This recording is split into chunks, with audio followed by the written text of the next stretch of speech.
બનાસકાંઠાની ભાભર એપીએમસીમાં ભાજપ કરશો બનાસકાંઠાની મહત્વના સમાચાર ભાભર એપીએમસીના ચેરમેન તરીકે લીલાબેન પટેલની વરણી થઈ છે। ભાભર એપીએમસીના વાઇસ ચેરમેન તરીકે ગગાજી ઠાકોરની વરણી કરવામાં આવી છે। મહત્વના અપડેટ આવી રહ્યા છે।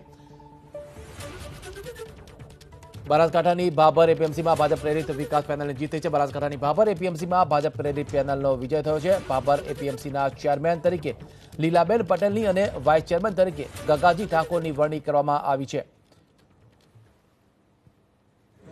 આજે ભાભર ખેતીવાડી ઉત્પન્ન બજાર સમિતિની ચૂંટણીમાં ચેરમેન વાઇસ ચેરમેનની ચૂંટણીમાં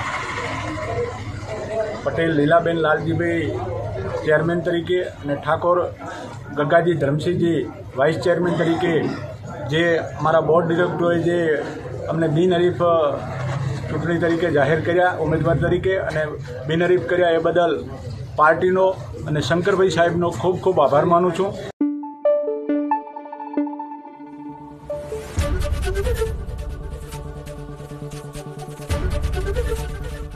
एबीपी अस्मिता, गुजरातनी अस्मिता।